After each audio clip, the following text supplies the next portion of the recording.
प्रिय बच्चों, नए साल का आरंभ है। आप लोग 8वीं कक्षा से 9वीं कक्षा में पहुंच गए हैं। हिंदी का पहला पाठ भाग एक कविता है। कविता की ओर जाने से पहले एक शॉर्ट फिल्म देखें। शॉर्ट फिल्म का नाम है आराम घर। यह देखने के लिए पाठ्य पुस्तिका में QR कोड दिया गया है। इसे स्कैन करने से वीडियो देख सकते हैं। कैसी लगी? इसमें पात्र कौन कौन है? हाँ, माँ और बेटा। पात्र कौन कौन है? माँ और बेटा। माँ कहाँ है? वृद्धाश्रम में। ठीक है। और बेटा माँ को देखने वृद्धाश्रम आया है। माँ को क्या इच्छा थी? माँ को अपनी बहू और मुन्ना को देखने की इच्छा थी। अंत में माँ बेटे से क्या आग्रह प्रकट करती है? माँ की गद्दी फट गई है। 20 गद्दे आश्रम में लाकर देने हैं। किचन में एक फ्रिज लाकर रखना है ताकि रात में भूख लगने से काम आएगा। पंखा भी खराब हो गया, इसलिए 5 पंखे भी लाकर वृद्धाश्रम में देने हैं। क्या ये सब माँ ने अपने लिए मांगे थे? नहीं, फिर दूसरों के लिए मांगे थे। और बेटा जब बूढ़ा हो जाएगा, उस समय उसका पुत्र उसे वृद्धाश्रम पहुंचाएगा। तब बेटे की देखभाल करने के लिए मां नहीं होगी। बेटे के लिए मांगे थे। यहाँ क्या मालूम होता है? मां को अपने बेटे की चिंता सदैव रहती है। वे अपने बेटे को कितना प्यार करती हैं। यहाँ माँ की अवस्था किसकी ओर संकेत करती है? आज के समाज की ओर। आज समाज में वृद्धाश्रम की संख्या दिन ब दिन बढ़ती जा रही है। आज समाज में वृद्धाश्रम की संख्या दिन ब दिन बढ़ती जा रही है। आप हाइकू का नाम कहीं सुना है? ये मूल रूप से जापानी कविता है। हाइकू मूल रूप से जापानी कविता है। ऐसी कविता हमें तुरंत तीव्र अनुभूति प्रदान करती है। ऐसी कविता हमें तुरंत तीव्र अनुभूति प्रदान करती है। अब हम ये हाइकू देखें। मैया की आई वृद्धाश्रम से चिट्ठी, कैसे हो बेटा? मैया की आई वृद्धाश्रम से चिट्ठी, कैसे हो बेटा? मैया कौन है? हाँ, माँ। माँ की चिट्ठी आई कहाँ से? वृद्धाश्रम से। माँ की चिट्ठी आई कहाँ से? वृद्धाश्रम से। चिट्ठी किसको मिली थी? बेटे को। चिट्ठी किसको मिली थी? बेटे को। माँ बेटे से क्या जानना चाहती है? बेटे की हालत कैसी है? माँ बेटे से क्या जानना चाहती है? बेटे की हालत कैसी है? देखिए बच्चों, यहाँ माँ का अपने बेटों से संबंध कितना सशक्त है। माँ तो वृद्धाश्रम में है, लेकिन वहाँ रहकर भी माँ को अपने बेटे की चिंता है। यही तो माँ है। और बेटे कभी कभी जाने अनजाने माँ को समझने में असमर्थ रहते हैं। बेटे कभी कभी जाने अनजाने माँ को समझने में असमर्थ रहते हैं। अब हम जरा यह कविता पढ़ें। कविता का नाम है पुल बनी थी माँ। कविता का नाम है पुल बनी थी माँ। कवि का नाम है नरेंद्र पुंडरीक। कवि का नाम नरेंद्र पुंडरीक। देखिए कविता सुने। हम भाइयों के बीच पुल बनी थी माँ, जिसमें आए दिन दौड़ती रहती थी बेधड़क, बिना किसी हरी लाल बत्ती के हम लोगों की छुक छुक छक छक। पिता के बाद हम भाइयों के बीच पुल बनी थी माँ। अचानक नहीं टूटी, धीरे धीरे टूटती रही। हम देखते रहे और मानते रहे कि बूढ़ा रही है माँ। हम भाइयों के बीच पुल बनी थी माँ, जिसमें आए दिन दौड़ती रहती थी बेधड़क, बिना किसी हरी लाल बत्ती के हम लोगों की छुक छुक छक छक।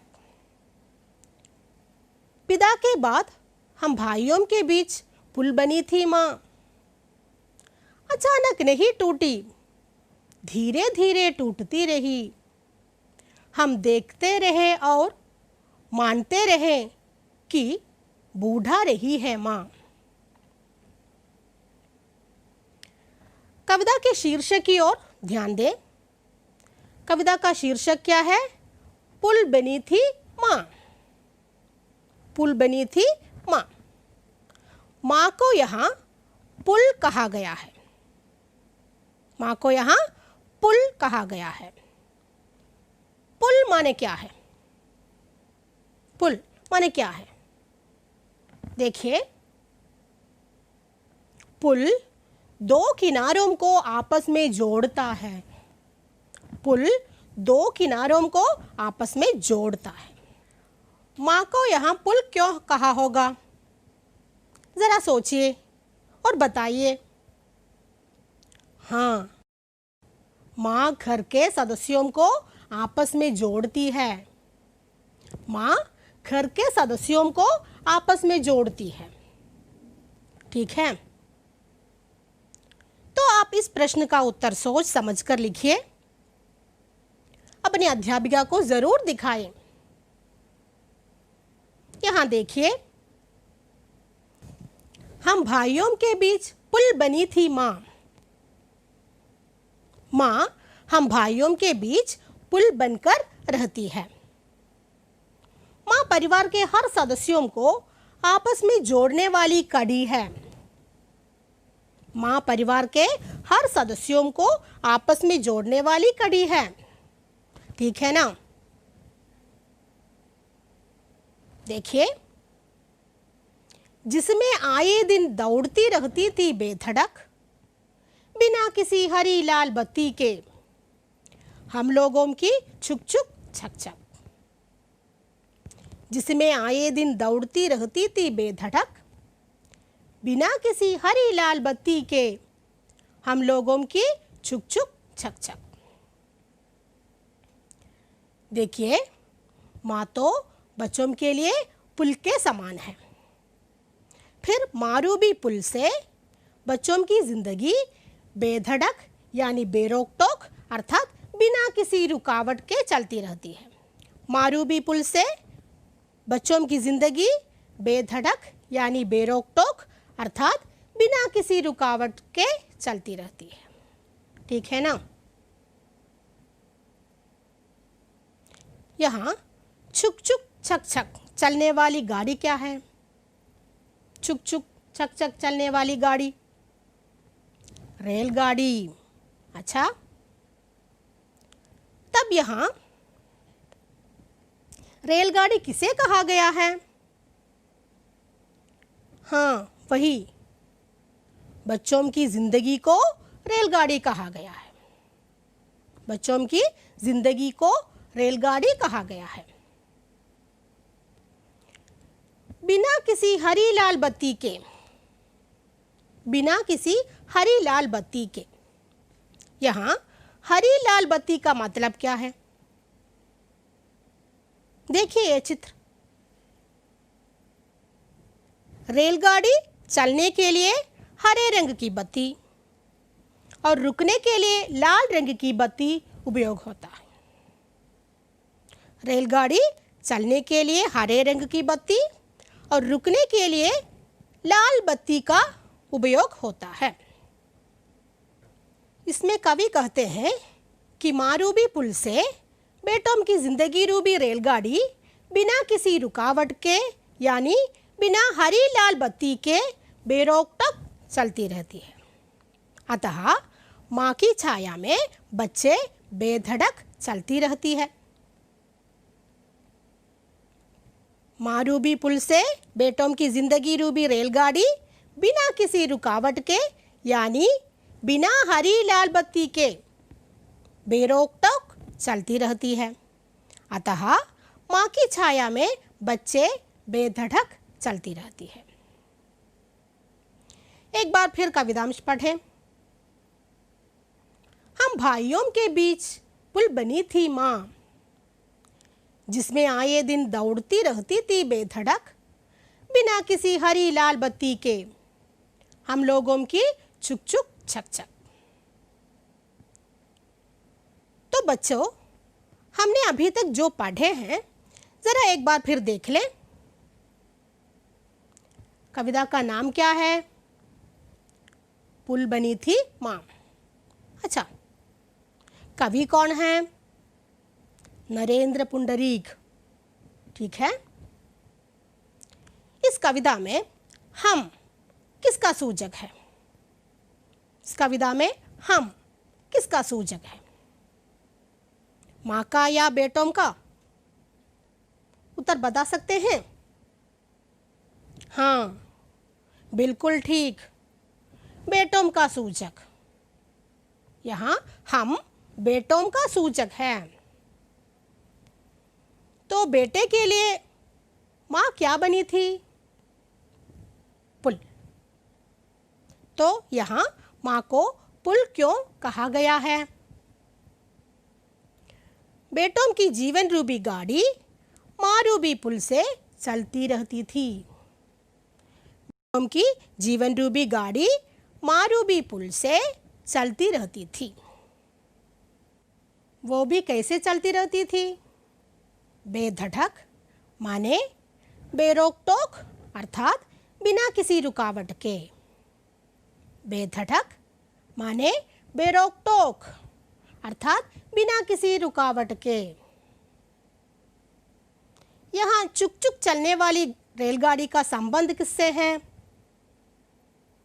बता सकते हो क्या? यहाँ चुक चुक चलने वाली रेलगाड़ी का संबंध किससे है? हाँ, बिल्कुल सही, बच्चों के जीवन से। बच्चों के जीवन से। अब इन 6 पंक्तियों का आशय जोड़कर लिखें। अपनी अध्यापिका को दिखाएं। अब अगली 8 पंक्तियां देख लें। देखिए, पिता के बाद हम भाइयों के बीच पुल बनी थी माँ, अचानक नहीं टूटी, धीरे धीरे टूटती रही। हम देखते रहे और मानते रहे कि बूढ़ा रही है माँ। विदा के बाद हम भाइयों के बीच पुल बनी थी माँ। अचानक नहीं टूटी, धीरे धीरे टूटती रही। हम देखते रहे और मानते रहे कि बूढ़ा रही है माँ। पिता के चल बसने के बाद भी भाइयों के बीच माँ पुल बनी रही। माँ धीरे धीरे टूटने लगी। पिता के चल बसने के बाद भी भाइयों के बीच माँ पुल बनी रही। माँ धीरे धीरे टूटने लगी। धीरे धीरे टूटती रही से आपने क्या समझा?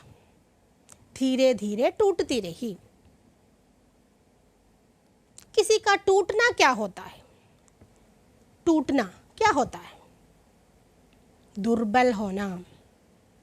टूटना दुर्बल होना। माँ का टूटना क्या होगा? माँ कमजोर होने लगी, दुर्बल होने लगी। माँ कमजोर होने लगी, दुर्बल होने लगी। माँ के टूटने को उसकी मानसिक स्थिति से क्या कोई संबंध है? माँ के टूटने को उसकी मानसिक स्थिति से क्या कोई संबंध है? हाँ, मानसिक रूप से वो धीरे धीरे कमजोर होती गई। शरीर पर बुढ़ापे का असर दिखने लगा। मानसिक रूप से वह धीरे धीरे कमजोर होती गई। शरीर पर बुढ़ापे का असर दिखने लगा। हम देखते रहे और मानते रहे कि बूढ़ा रही है माँ। हम देखते रहे और मानते रहे कि बूढ़ा रही है माँ। बूढ़ा रही है माँ, इसका आशय क्या है? बूढ़ा रही है माँ। देखिए, माँ मानसिक और शारीरिक रूप से कमजोर होती गई। इसका मतलब क्या है? हाँ, उनका शरीर दुर्बल होने लगा। हमें मालूम होने लगा कि माँ बूढ़ा होने लगी है। उनका शरीर दुर्बल होने लगा। हमें मालूम होने लगा कि माँ बूढ़ा होने लगी है। बेटों के लिए माँ ही एकमात्र आश्रय थी। इन पंक्तियों से हमें यह पता चलता है। इन पंक्तियों से हमें यह पता चलता है, हाँ, वही है। पिता के बाद हम भाइयों के बीच पुल बनी थी माँ। पिता के बाद हम भाइयों के बीच पुल बनी थी माँ। माँ के धीरे धीरे टूटने को बेटे क्या समझने लगे? माँ के धीरे धीरे टूटने को बेटे क्या समझने लगे? बूढ़ा रही है माँ। क्या समझने लगे? बूढ़ा रही है माँ। यहाँ बच्चों अब बता सकते हैं कि माँ के टूटने का वास्तविक कारण क्या होगा? यहाँ बच्चों अब बता सकते हैं कि माँ के टूटने का वास्तविक कारण क्या होगा? बेटों का सहयोग पूरी तरह न मिलना। बेटों का सहयोग पूरी तरह न मिलना। देखिए, यहाँ बेटे स्वयं का उड़ते हैं। हम देखते रहें। इसका मतलब क्या है? हम देखते रहें। इसका मतलब क्या है? अब बेटे पश्चाताप विवश है। अब बेटे पश्चाताप विवश है। बेटों के पश्चाताप का कारण क्या होगा? क्योंकि वे मानते रहे कि बुढ़ापे के कारण ही माँ टूटती रहती है। क्योंकि वे मानते रहे कि बुढ़ापे के कारण ही माँ टूटती रहती है। अब आप लोग इन 8 पंक्तियों का आशय पूरा लिखें। कहीं कोई शंका हो तो अपनी अध्यापिका से पूछें। पूरा करके उन्हें दिखाना न भूलें। बच्चों, एक बार फिर कविता का आलापन करें। हम भाइयों के बीच पुल बनी थी माँ, जिसमें आए दिन दौड़ती रहती थी बेधड़क, बिना किसी हरी लाल बत्ती के हम लोगों की छुक छुक छक छक। पिता के बाद हम भाइयों के बीच पुल बनी थी माँ, अचानक नहीं टूटी, धीरे धीरे टूटती रही। हम देखते रहे और मानते रहे कि बूढ़ा रही है माँ। अब हम इन पंक्तियों के आशय जोड़कर लिखें। अब जरा कोशिश कीजिए, पूरा लिख दिया तो अपने अध्यापिका को दिखाना ना भूलें। इधर एक नमूना देखें। कविता का आशय, माँ भाइयों के बीच पुल बनी थी। पुल दो किनारों को आपस में जोड़ता है। माँ परिवार के हर सदस्य को आपस में जोड़ने वाली कड़ी रही। इस माँ रूबी पुल से बच्चों की जिंदगी रूबी रेलगाड़ी बेरोक टोक चलती रही।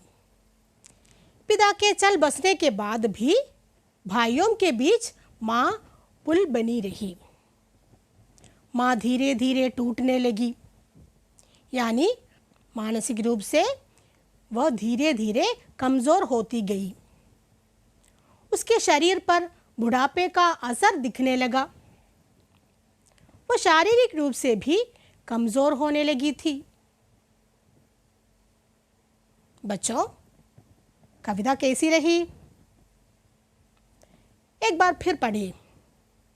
कोई अपरिचित शब्द हो तो पाठ्यपुस्तक का शब्दकोश देखिए या अपने अध्यापिका से पूछ लीजिए। पूरा आशय लिखना ना भूलें। धन्यवाद।